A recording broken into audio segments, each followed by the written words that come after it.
I was conversing with an army officer who had visited the Elvis Presley camp. The kidnapping, the teasing about having a haircut, and everything else.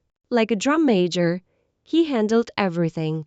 Legendary TV personality Ed Sullivan revealed something shocking shortly before he passed away. He disclosed the 6 singers he detested the most. Sullivan, who is credited with starting some of the most successful music careers, startled both fans and industry insiders with his unexpected pick. What stoked his deep contempt and who made the cut? Get ready to discover the sinister side of a legendary musician's last admissions. Presley, Elvis. Few events in the history of American popular culture are as famous or contentious as Elvis Presley's appearances on the Ed Sullivan Show. However, the journey to these historic broadcasts was far from easy behind the scenes. Ed Sullivan, the show's leader, was initially adamantly opposed to bringing the young rock star on his primetime variety show, and he had good reason for this reluctance. In the 1950s and 1960s, Sullivan was a mainstay of American television. Millions of households were first exposed to emerging musicians, comedians, actors, and novelty acts through his Sunday night program. However, Sullivan was also a conservative man who adhered to rigid decorum. He protected his program's reputation like a fortress and made it suitable for family viewing. Therefore, Sullivan was not only dubious but appalled when Elvis Presley exploded onto the national scene with his rocking beat, bluesy voice, and most notably, his scandalous hip gyrations. Elvis had previously caused controversy at the time by making appearances on other TV shows, such as The Steve Allen Show and The Milton Berle Show. When Elvis played Hound Dog on Berle's show in June 1956, he used slow grinding motions and exaggerated hip thrusts to emphasize the song. Across America, conservative parents, preachers, and viewers were incensed by the performance. The act was deemed provocative, animalistic, and filthy by critics. Ever mindful of his appearance and defending the wholesome image of his show, Sullivan took notice and made it known that he had no plans to invite Elvis to perform on his stage. However, one element that frequently prevails over moral anger in show business would soon put Ed Sullivan's position to the test: ratings. The populace in America was enamored with Elvis Presley. Millions of teenagers and young adults were enthralled by his performances, despite the fact that they scandalized the establishment. Following the Burley issue, Elvis made an appearance on The Steve Allen Show, which attracted a huge audience and outperformed Sullivan's own numbers for the evening. That marked a sea change. Marla Lewis, Sullivan's producer, started to recognize the commercial potential and persuaded Sullivan to think twice. Money speaks, and Sullivan quickly followed suit. In a widely reported reversal, the host offered Elvis a 3-appearance contract on The Ed Sullivan Show for the then astronomical sum of $50, which at the time was the highest amount ever paid to a performer for that show. Sullivan, however, established limits even in compromise. He made it plain that the cameras would not record any inappropriate lower body gestures during Elvis Presley's concerts, and that they would be closely watched. Don't Be Cruel, Love Me Tender, and Hound Dog were among the songs Elvis played when he made his television debut on The Ed Sullivan Show on September 9, 1956. An astounding 82.6% of the television audience, or an estimated 60 million viewers, tuned in to the broadcast. Even though it was a little more subdued than his previous performances, the performance nonetheless enthralled the audience and cemented his reputation. Perhaps taken aback by the enthusiastic response and the high ratings, Sullivan started to relax. He asked Elvis to return for 2 more shows on January 6, 1957, and October 28, 1956. Presley was more self-conscious of his gestures and behaved more subtly during these later performances. But censorship and camera angles were unable to control the force of his voice and charisma. Sullivan was somewhat of a convert by the time of his last appearance on the show. This is a real, decent, fine boy. And wherever you go, Elvis, we want you to know that you have the real endorsement of the Ed Sullivan Show. Sullivan's statement following Presley's final performance in January 1957 was a startling one, given his earlier refusal to host the singer at all. But it also highlighted a larger reality about American media in the 1950s.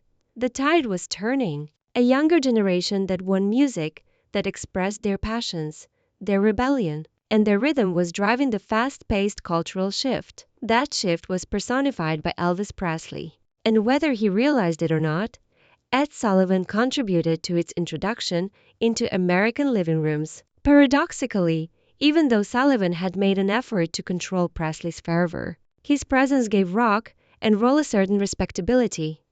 For a long time, the Ed Sullivan Show served as a gatekeeper for popular culture. Elvis's appearance on the show opened the door to something fresh, more vibrant, bold, and youth-focused than anything that had before existed. And it's difficult to exaggerate the impact of those performances. Elvis's appearance on Sullivan's show served as more than simply a publicity boost. The coronation was a national event. He developed into a cultural force in addition to being a teenage idol. Although Sullivan did not officially create the label of King of Rock and Roll, the platform he offered undoubtedly contributed to his elevation. In Sullivan's opinion, the Elvis episodes were among the most well-known during the show's existence. He was reluctant at first, but he came to accept Presley's role in American entertainment. By doing this, he also contributed to redefining what was conceivable on television, thereby literally laying the groundwork for subsequent decades of musical creativity. In the annals of early rock and roll legends, Buddy Holly is regarded as one of the most significant pioneers of the genre. Holly contributed to the sound and vibe of 1950s rock with his thick rimmed glasses, hiccup vocal style, and genre-defining classics like That'll Be the Day and Peggy Sue. However, his quick ascent wasn't without conflict,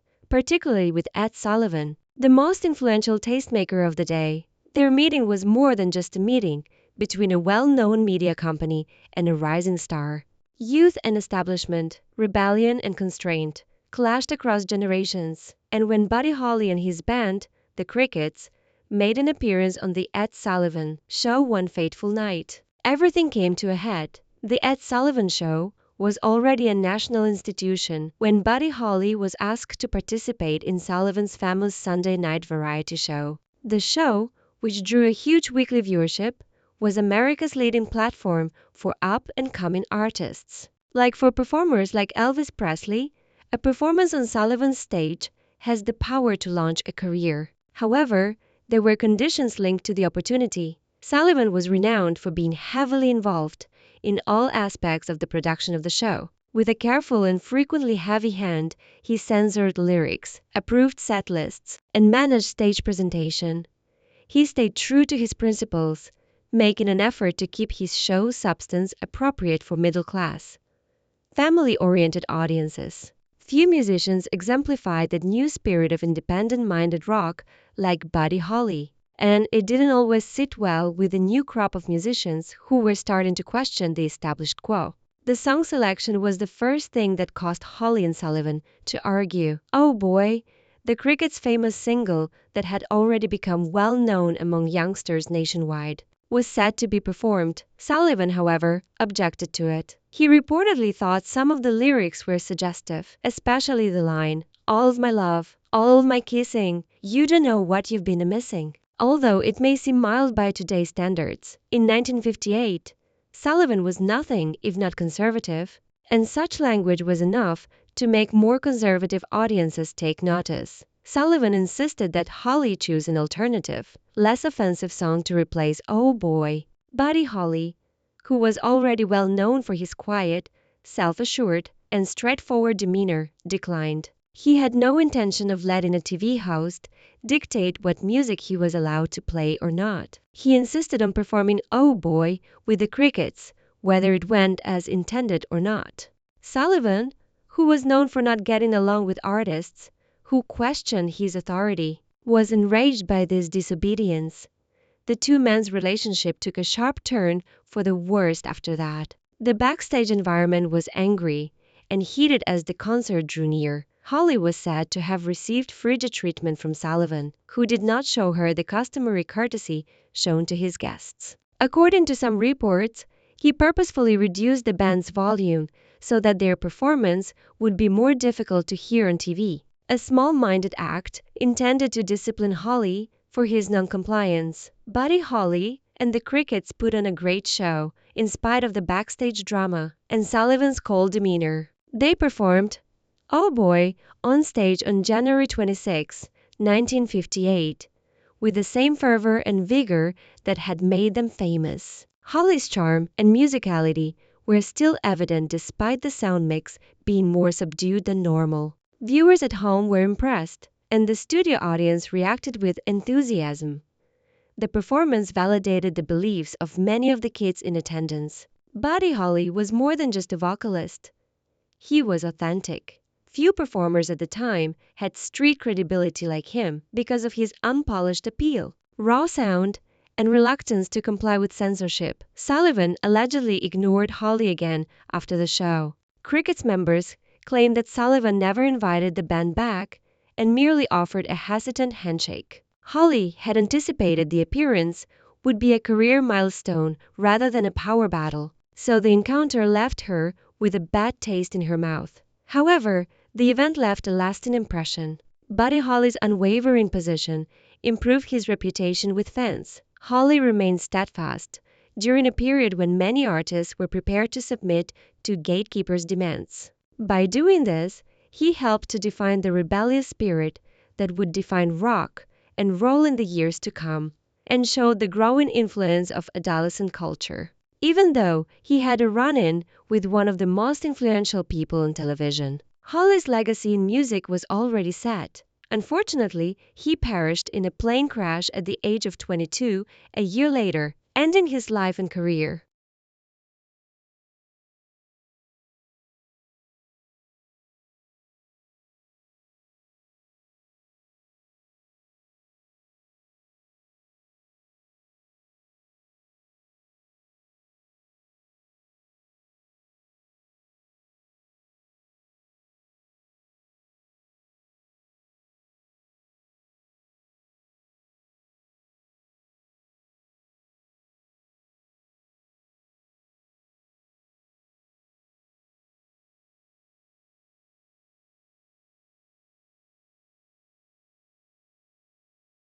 However, his impact is still felt today by musicians of all eras, including Bruce Springsteen, the Beatles, and contemporary indie rockers.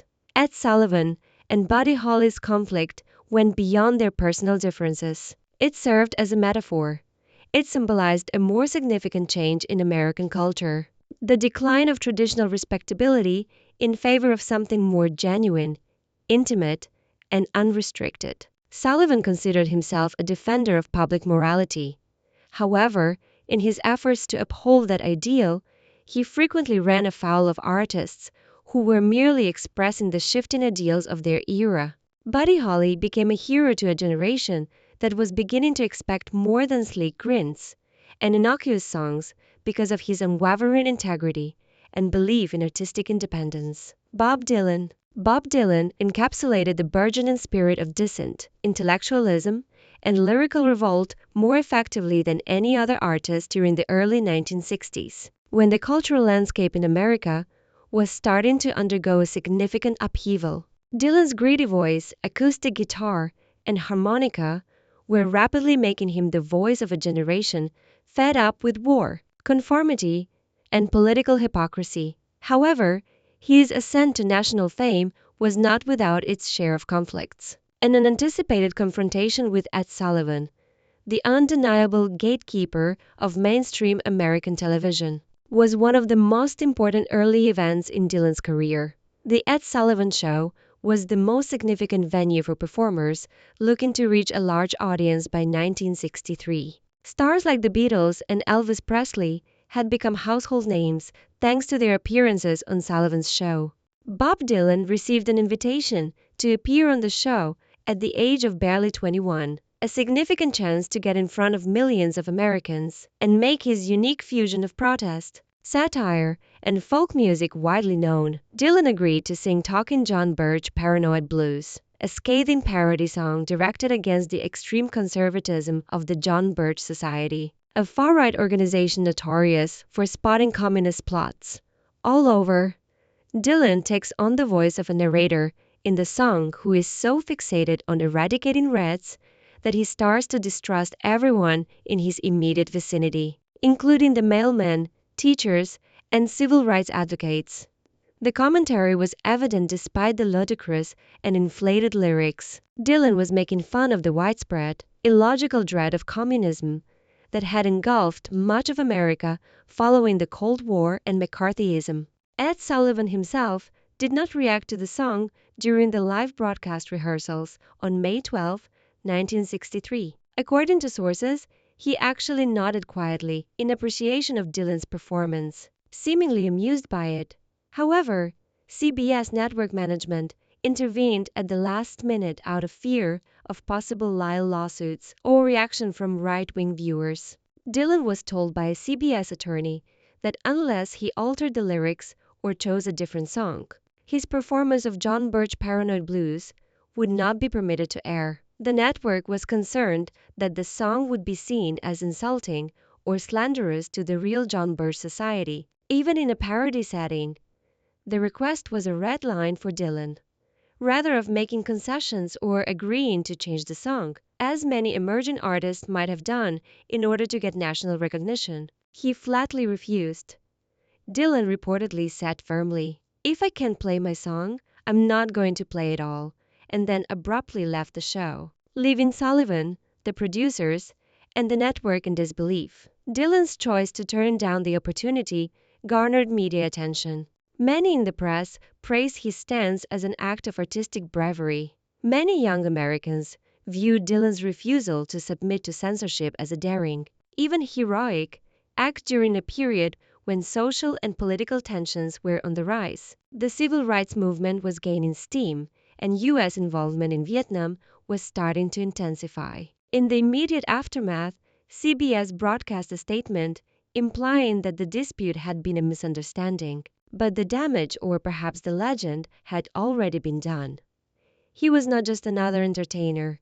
He was becoming a truth teller who refused to allow corporate interests to dictate his voice or values. Instead of harming his career, Dylan's walkout increased his credibility because the media attention helped spread the word about his music and political beliefs. What could have been a routine performance turned into a pivotal moment that strengthened his reputation as a rebel poet who was not afraid to speak out against authority figures or confront difficult realities. Dylan's confrontation with CBS and Ed Sullivan's show was one of the first and most public examples of his unwavering artistic integrity. But it wasn't his first or last run-in with controversy. Dylan's desire to provoke, question, and disrupt was more than just to entertain, in a culture where entertainers were expected to smile and comply. His refusal to fit in stood out like a thunderclap. The Ed Sullivan Show walkout became an early chapter in the larger narrative of Dylan's transformation from folk singer to cultural icon. Dylan's lyrics would only become more politically and socially charged over the next few years, with songs like Masters of War, The Times They Are Changin', and Blowin' in the Wind becoming anthems for anti-war activists, civil rights protesters, and disillusioned youth worldwide. It's interesting to note that Ed Sullivan, who was not directly in charge of the song's ban, was reportedly in favor of Dylan's stance. Some reports claim that Sullivan appreciated Dylan's brilliance and later expressed sorrow that the network had gotten involved. The Beatles. Few events in the vast history of rock and roll are as seismic as the Beatles' 1964 debut on The Ed Sullivan Show. Regardless of Sullivan's personal stance, however, the incident brought to light a widening gap between the safe, sanitized America that television presented and the raw, restless reality that artists like Dylan were starting to explore. A cultural revolution was marked by their appearance on American television, where millions of Americans, particularly teenagers, watched in wonder as four Liverpool mob topped young men strummed guitars, harmonized flawlessly, and sent girls into fits of screaming ecstasy. They are often credited with starting the British invasion. Ed Sullivan, the stoic and famously unsmiling host, who unintentionally opened the floodgates to a revolution he didn't fully understand, stood at the center of this historic introduction, which forever altered music, media, and celebrity culture. By the early 1960s, Sullivan had established his variety show into a national institution. The Ed Sullivan Show launched countless stars, including Elvis Presley, the Supremes, and Topo Gigio the Mouse. Sullivan was a shrewd businessman who, although he frequently made decisions based on personal taste or values, also had a keen eye for what audiences wanted. He was known for his stiff stage presence and wooden delivery, and he took pride in providing wholesome, family-oriented entertainment. When Sullivan returned from a trip to London's Heathrow Airport in 1963, he saw a frenzied scene, hundreds of screaming teenagers swarming the terminal. These teens reminded him of the fan hysteria that had surrounded Elvis almost 10 years earlier, and the band responsible for the commotion was the Beatles. Sullivan never heard of the band, but he knew what he was seeing: massive star power. Sensing a cultural tidal wave was coming, Sullivan wasted no time in asking his bookers to get this band as soon as he returned to the United States. Although the band had not yet made a splash in the US, Sullivan offered the Beatles a generous deal at the time, and it paid off: 3 consecutive Sunday night appearances in February 1964. More than 73 million Americans watched the Beatles live on The Ed Sullivan Show on February 9, 1964, and by the time of their American debut, Beatlemania had begun to spread here, helped along by the success of I Want to Hold Your Hand, which had just topped the Billboard charts. Girls screamed, boys took notes, and parents gazed wearily at the band's shaggy haircuts and mischievous smiles. It was one of the most watched television broadcasts in history and undoubtedly the most influential musical performance ever aired up to that point. At the time, that number accounted for about 34% of the US population. Ed Sullivan, who was by all accounts a traditionalist, looked enthusiastic on camera, introducing the Beatles with the famous line, "Ladies and gentlemen, the Beatles." However, behind the scenes, there was occasional tension as the band performed All My Loving Till There Was You, She Loves You, and ended with I Want to Hold Your Hand. Sullivan and his production team were unnerved by Beatlemania's sheer volume. He preferred polished, respectful performers who didn't challenge decorum or stir up too much chaos. He had already dealt with the cultural backlash of provocative performances, with Elvis to the extent of censoring camera angles. The Beatles' controversy was less about sexuality and more about the chaos they inspired. According to reports, Sullivan thought their haircuts were ridiculous and sometimes reacted negatively to their cheeky attitudes during rehearsals. The Beatles' irreverent humor, particularly John Lennon's sardonic wit, occasionally clashed with the more buttoned-up tone Sullivan preferred for his show. The screaming crowds, the soaring teenagers, and the constant media coverage felt like a phenomenon that was veering out of control. According to one story, Sullivan insisted on strict control over the band's set list and presentation, raising issues with crowd control, security, and the integrity of the live broadcast. Technicians had to adjust microphones and sound levels to make sure the broadcast could be understood by people at home, and producers were concerned that the screaming might drown out the music, which at times almost did. Even so, Sullivan saw gold when he saw it. Although he couldn't have foreseen the long-term cultural effects, he was aware that the Beatles were a ratings powerhouse, and each of their 3 appearances on his show broke viewing records and attracted a young audience that attracted the attention of advertisers. The Beatles, to their credit, were respectful guests. They played by the rules more or less, even dressing in tailored suits for their performances, unlike the later psychedelic styles they would embrace. And Sullivan, ever the calculating one, leaned into the frenzy, even if it unsettled him. They also understood the importance of the platform they had been given. though they joked around backstage and in interviews. Their appearances on Sullivan's show decreased as the 1960s went on, and the Beatles became more experimental, politically outspoken, and visually unconventional. But Sullivan still admired their professionalism and quickly realized that despite their rebellious aura, they were disciplined musicians who understood the business. They made a few more appearances over the years, including video performances after they stopped touring in 1966. But the program that had helped propel them into superstardom started to feel out of step with the constantly shifting cultural currents. Despite this, the band's relationship with Sullivan remained respectful, as he had once introduced Elvis to a skeptic American public. Ed Sullivan had once again served as a bridge between tradition and change, old and new. His decision to feature the Beatles may have caused him some discomfort and backstage headaches, but it also solidified his legacy. The success of the Beatles on the Ed Sullivan Show not only launched their careers in the United States, but also marked the beginning of a new era in music, media, and youth culture. James Brown. By the middle of the 20th century, the Ed Sullivan Show had established itself as the go-to platform for aspiring celebrities looking to reach millions of American homes. Ed Sullivan, a television host and former newspaper columnist, was renowned for his strict manner and dedication to providing family-friendly entertainment. For almost 20 years, Sullivan acted as a sort of cultural gatekeeper, selecting performers who were appropriate for America's living rooms. But as music changed, particularly with the emergence of rock, soul, and rhythm and blues, Sullivan found himself more and more at odds with artists whose passion and skill defied the conservative standards of the day. Sullivan's sensibilities were put to the test by the electrifying, unstoppable force of nature, James Brown.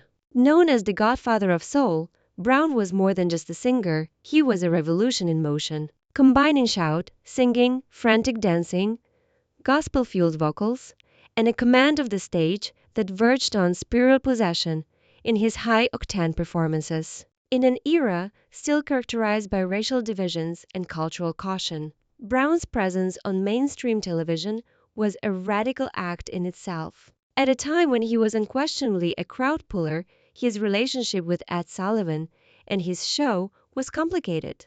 Brown's shows were an experience, raw, passionate, and unapologetically black, accompanied by a razor-sharp band and dressed in dazzling costumes. Sullivan's comfort level varied according to the style and energy of the act, but he had a history of bringing black performers to his stage, including the Supremes, Nat King Cole, and Louis Armstrong. Brown was not by design polished, well-rehearsed, or restrained in stage presence, all of which Sullivan favored. According to reports, Sullivan was clearly uncomfortable with Brown's intensity, especially his explosive dancing, guttural vocals, and flamboyant stage antics. Brown's signature moves, including the full splits, spins, and sweat-drenched mic throws, defied the kind of conservative showmanship Sullivan valued.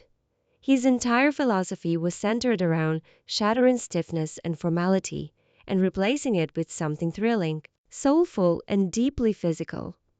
Brown's presence on the Ed Sullivan Show was carefully controlled, and unlike other guests who merely stood at a microphone and crooned to the camera, Brown transformed the stage into a battlefield of rhythm and emotion. For Sullivan, this level of unrestrained physicality was at best unpredictable and at worst inappropriate for a general audience. There was an unspoken pressure to make Brown's electrifying presence more acceptable to white middle-class viewers, and producers tried to frame his appearances in a way that would minimize controversy. However, Brown never wanted to compromise his vision, and he pushed back against those limits whenever he could. As America underwent significant change in the 1960s, civil rights demonstrations, anti-war campaigns, and generational upheaval were upending the old status quo.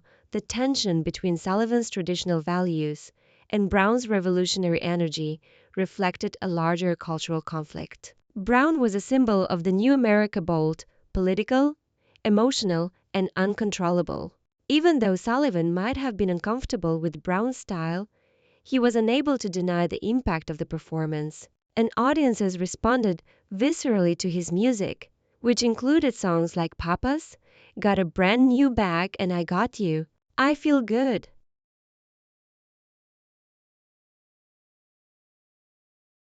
His appearances, however brief or compromised, generated tremendous buzz and proved that viewers were ready, eager even for something that felt real and raw. Brown was not just a performer. He was a symbol of cultural progression, particularly for Black audiences who rarely saw themselves represented with such power and pride on national television. In later interviews, Brown acknowledged the difficulties of performing for white institutions like Sullivan's Show, but he also recognized their importance in spreading his message to a wider audience. One of the most defining features of James Brown's career was his refusal to shrink himself to fit someone else's vision. Sullivan's Show may have attempted to limit him, but Brown made sure that even a few minutes of screen time left an unforgettable impression. Though their relationship was never warm, Sullivan's willingness to feature Brown, despite personal reservations, was a recognition that the times were changing and artists like James Brown were leading that charge. As he once stated, "If I got a few seconds to show the world what we're about, I'm going to use every bit of it." Over time, Sullivan seemed to acknowledge Brown's place in American culture, even if he never fully embraced his style. James Brown's legacy today is undeniable. He is recognized as one of the greatest live performers in music history, is credited with laying the foundation for funk, and has influenced countless soul, hip-hop, and rock artists. His brief but memorable appearances on The Ed Sullivan Show demonstrate his unwavering drive to break down barriers, even when those barriers were upheld by one of the most influential figures in entertainment television. Other rock and roll artists. Ed Sullivan's long-running variety show Was Sullivan, a fervent conservative and devoted Catholic, was extremely wary of anything that might be interpreted as provocative, rebellious, or too distant from traditional entertainment values. As one of the most powerful platforms in American television history, Sullivan felt a certain obligation to uphold what he believed to be the moral and cultural standards of mainstream America. For someone like Ed Sullivan, who took pride in keeping a program that was appropriate, he often found himself at odds with a new generation of performers who were questioning the status quo, especially those from the emerging rock and roll scene. The mid-1950s and early 1960s were a time of profound cultural change in America, with teenagers expressing their identities in ways that unnerved the older generation. Rock and roll music, with its suggestive lyrics, gyrating dance moves, and unfiltered energy,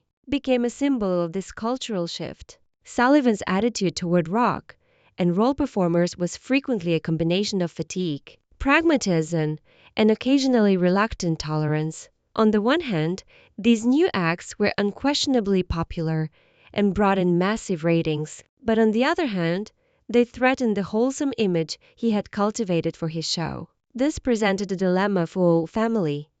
He was wary of the behavior and societal changes associated with rock and roll, but he wasn't necessarily against the music itself. He was concerned about supporting activities that might be viewed as overly sexually provocative or rebellious. His cautious approach resulted in a number of now famous moments of conflict, perhaps most famously his initial refusal to book Elvis Presley. Sullivan wasn't afraid to take action if an artist's stage presence or lyrics pushed the boundaries of what Sullivan considered acceptable. Whether that meant demanding a change in lyrics, restricting camera angles to avoid controversial dance moves, or refusing to book the act altogether. Even though Presley was already well known when Sullivan finally agreed to let him on the show, he insisted that Elvis be filmed only from the waist up in an effort to lessen the shock value of his act for the television audience. Sullivan was extremely uncomfortable with Presley's distinctive hip gyrations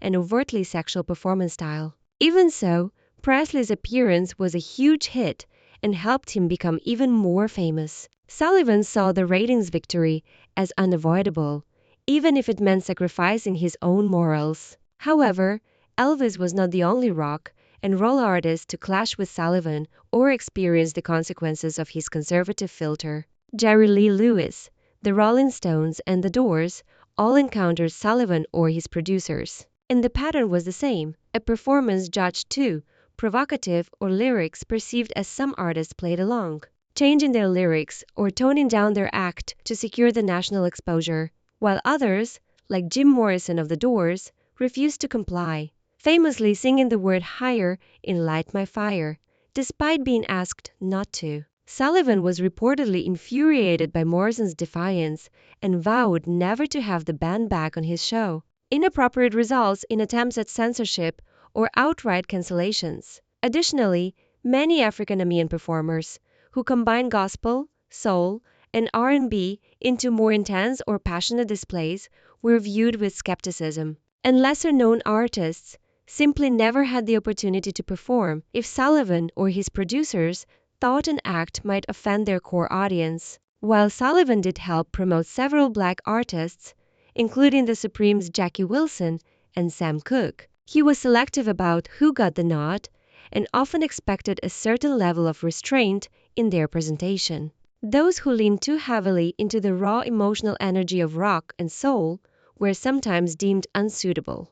Yet, for all his resistance and conservatism, Sullivan couldn't ignore the cultural shift forever. For many of the performers he first clashed with, an appearance on the Ed Sullivan Show was still a dream come true, a rite of passage that often propelled their careers to the next level.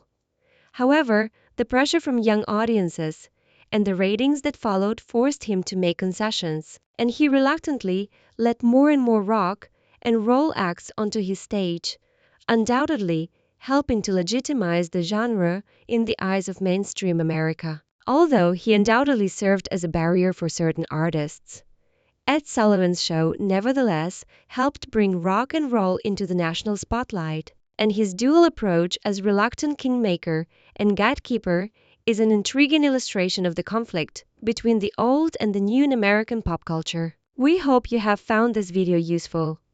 Whether Sullivan was at the center of a cultural evolution he couldn't always control, and sometimes didn't even understand. He was promoting artists like Elvis and the Beatles, or clashing with them over style and substance. What do you think about the 6 singers that Ed Sullivan hates the most?